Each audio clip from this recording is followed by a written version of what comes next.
Today I'm going to solder two pieces of galvanized steel together. I'm sprinkling flux on the work. I just cleaned my soldering tip off. I'm going to take it over and put it where the top meets the bottom. Put a little solder down there because solder will help heat up the joint there. Now the top heats up pretty quick. It's going to take just a minute for the bottom to come in, and you'll see when it comes in because the solder flows right there. I'm going to put a little bit more flux on it. See that flux makes that solder flow really good.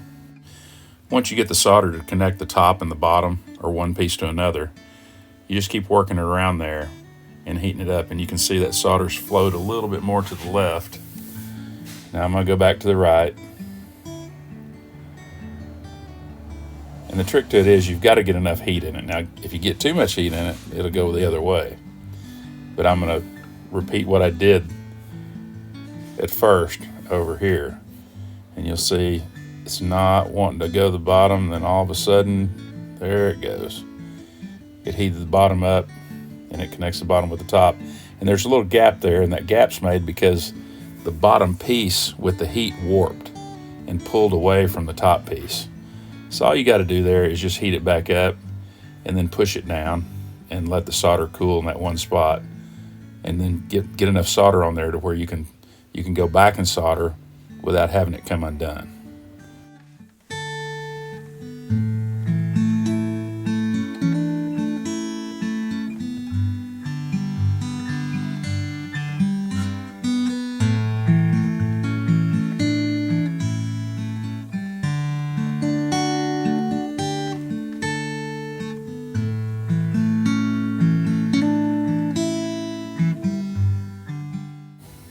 This is basically just practice, and so I'm trying to see if I can bridge that gap, because normally you want a tight fit when you're soldering something, and I think I could have bridged it if I would have kept trying and lessened the heat a little bit.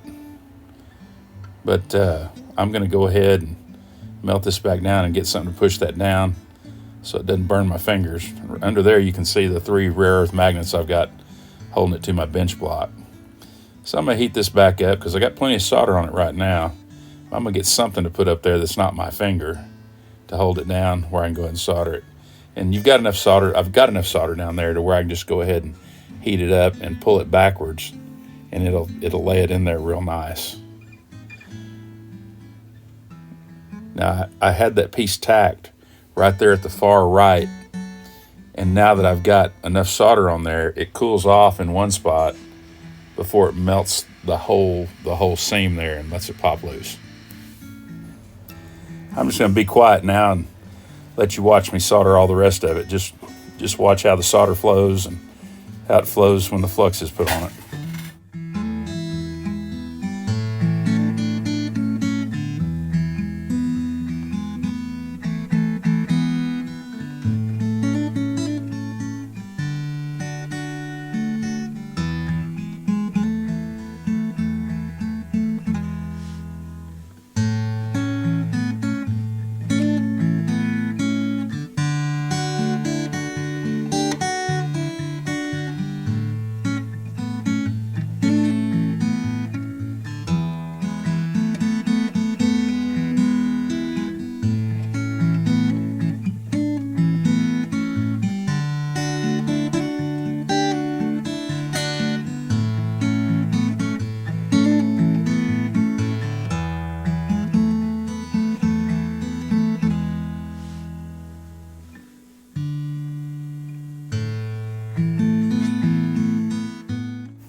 You might notice that every once in a while it looks like the soldering iron hangs and it looks like it's pulling the work.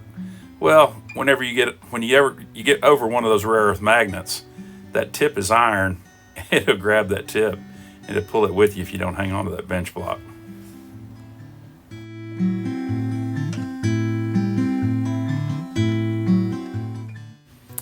I don't think I told you what kind of flux I'm using. I'm using pine rosin. It's the same stuff they rosin up the bow on a violin. They use it for some kind of food wrapper, and you can get a bag of it, a pound of it, for about $14 off of Amazon, and that should last a long time. And I'm using lead-free solder. You know, you're looking at this now, I scraped most of the dried flux off, and it's a pretty clean joint. You can make and fix a lot of things when you can solder. Thanks for watching.